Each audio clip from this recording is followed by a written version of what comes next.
Music by Riya studio Khagaria.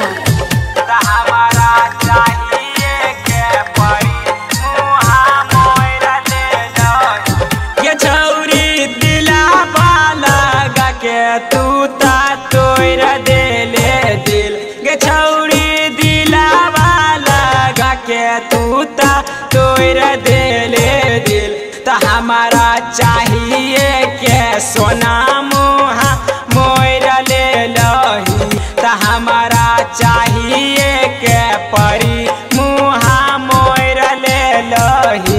ये छौरी दिला वाला गा के तू ता तोड़ दे ले दिल ये छौरी दिला वाला गा के तू ता तोड़ दे ले दिल तो हमारा चाहिए के सोना मुहा मोरा ले लही तो हमारा चाहिए के परी मुहा मोरा ले लही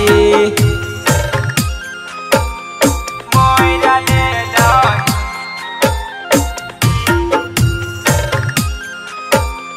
मोरा ले लही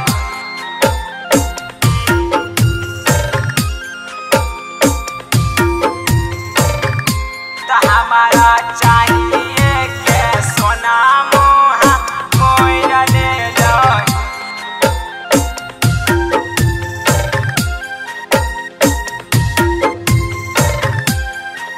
तो हमारा चाहिए के परी मुहा मोरा ले लही छोड़ै के जबर हौ त गे किया कैलही चेटिंग छोड़ै के जबर हौ त गे किया कैलही चेटिंग राइता भर मोबाइलवा पर करैरियौ वेटिंग राइता भर मोबाइलवा पर करैरियौ वेटिंग ये छौरी दिला वाला गा के तू ता तोड़ दे ले दिल ये छौरी दिला वाला गा के तू ता तोड़ दे ले दिल तो हमारा चाहिए के सोना मुहा मोरा ले लही तो हमारा चाहिए के परी मुहा मोरा ले लही तो हमारा म्यूजिक डायरेक्टर धर्मेंद्र राज। मुहा मोरा ले लही मोरा ले लही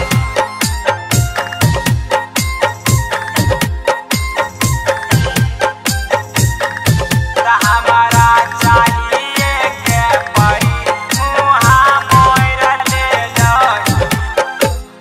कैलही नहीं जानू हमर तन को फिक्रिया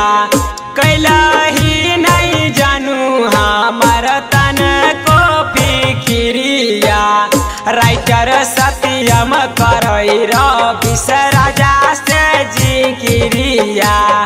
राइटर सत्यम करई रविश राजा से जिक्रिया ये छौरी दिला वाला गा के तू ता तोड़ दे ले दिल ये छौरी दिला वाला गा के तू ता तोड़ दे ले दिल तो हमारा चाहिए के सोना मुहा मोरा ले लही तो हमारा चाहिए के परी मुहा मोरा ले लही। Recording by Riya studio Khagaria Bhadas.